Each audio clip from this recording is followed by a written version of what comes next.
आतंक और अत्याचार की शक्ति से ज़्यादा सत्य, धर्म और सदाचार की शक्ति होती है।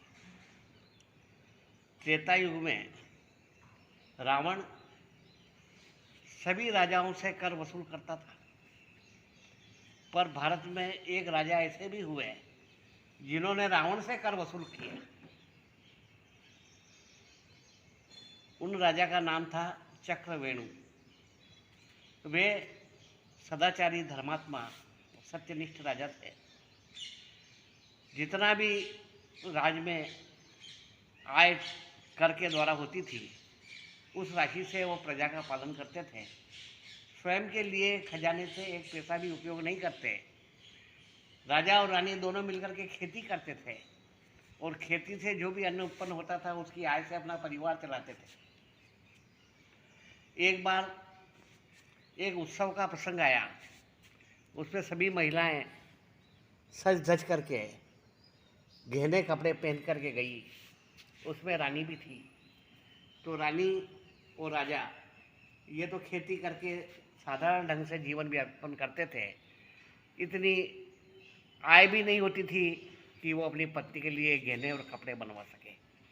जब सब महिलाएं सुंदर सज धज करके गहने कपड़े पहन कर गई और जब रानी सादे वेश में गई, तब सब महिलाओं ने उसे कहा कि आप तो हमारी रानी हो, आपको तो और अच्छे गहने कपड़े पहनना चाहिए।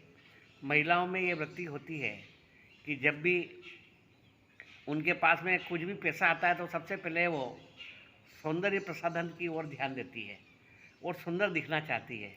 और महिलाओं में विशेष करके यह होती है कि वो प्रतिस्पर्धा की भावना भी होती है कि इसके पास में ऐसे गहने कपड़े हैं, मेरे पास में क्यों नहीं। ऐसा विचार करते हुए वो रात को घर आई और अपने पति से, राजा से कहा कि आप राजा होते हुए भी आज मुझे मेरी बेइज्जती हुई है, फजीहत देखना पड़ी। सब महिलाओं ने मेरी हंसी उड़ाई और मेरे पास में गहने कपड़े नहीं हैं, तो मेरे लिए भी व्यवस्था करो। तो राजा ने कहा ठीक है, मैं व्यवस्था करता हूँ, मेरे खजाने से तो मैं पैसा लूँगा नहीं। तो उन्होंने अपने एक दूत को रावण के पास भेजा कि महाराज चक्रवेणु ने आपसे कर मंगाया है, जो सोने के रूप में आप उन्हें टैक्स भिजवाइए। तो रावण ने कहा कि दुनिया में मूर्खों की कमी नहीं है, मैं चक्रवर्ती सम्राट हूँ, सबसे कर वसूल करता हूँ और दिक्पाल मेरे यहाँ पे पानी भरते हैं, देवता मेरे घर झाड़ू लगाते हैं। दिग्पालन में नीर भरावा, भूप सजस सुट मोई सुनावा। उस राजा का यश मुझे सुना रहा, जिसे मैंने दिग्पालन से पानी भरवाया। मैं कोई टैक्स नहीं देने वाला। तब उस दूत ने कहा कि मैं आपको 24 घंटे का समय देता हूँ, कल फिर इसी समय आऊँगा। आप टैक्स दो तो ठीक, और नहीं दो तो उसका परिणाम भुगतने के लिए आप तैयार रहना। रात को रावण घर गया, मंदोदरी से पूरा किस्सा सुनाया।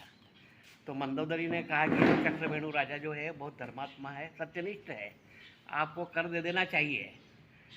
तो रावण ने उसकी बात नहीं मानी। सुबह में जब रावण राज्यसभा में जाने लगा तो मंदोदरी ने कहा कि मैं आपको एक बात बताती हूँ, आप इधर आइए। वहाँ कबूतर दाना चुग रहे थे।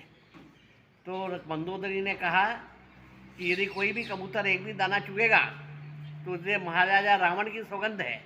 पर किसी कबूतर ने नहीं सुना और दाना चुगते रहे। उसके बाद में अगली बार उन्होंने कहा कि अगर किसी भी कबूतर ने दाना चुगा तो उसे महाराजा चक्रवेणु की सौगंध है।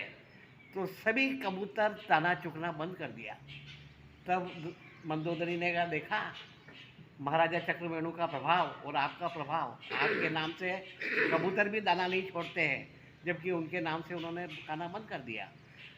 तो रावण ने कहा, ये तुम मायाविनी हो, जादू जानती हो, तुमको जादू किया है, मैं तुम्हारी बात नहीं मानता। ऐसा कह के रावण राज्यसभा में आया। उसी समय, निर्धारित समय पर चक्रवेणु का दूत आया।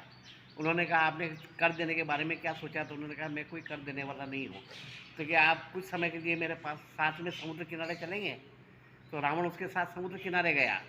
उस दूत ने बालू रेत से एक लंका की आकृति बनाई, लंका के 4 दरवाजे, और रावण से कहा कि ये आकृति हूबहू लंका से मिलती है नहीं? तो क्या, हाँ हूबहू लंका है। तो उसने, दूत ने कहा कि महाराजा चक्रवेणु की दुहाई है कह करके एक दरवाजा, जो 4 दरवाजे थे, एक दरवाजे को गिरा दिया। जैसे ही उस बालू रेत के दरवाजे को गिराया तो लंका का सही दरवाजा भी पूरा गिर गया। तो उसने कहा कि टैक्स देते हो कि नहीं देते हो, तो ये पूरी लंका बराबर कर देता हूँ।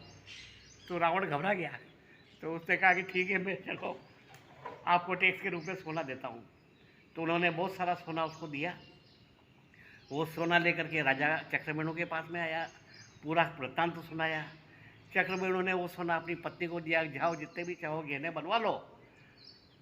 तब रानी ने उस दूत से पूरा वृत्तांत पूछा, तब उन्होंने पूरी घटना बताई। तो उसने कहा कि मेरा गहना तो मेरा पति है, जो इतना सत्यनिष्ठ है, धर्मनिष्ठ है, और रावण भी जिसको टैक्स देता है, ऐसा गहना मेरे पास में होते हुए मुझे इन सोने के गहने की क्या आवश्यकता है।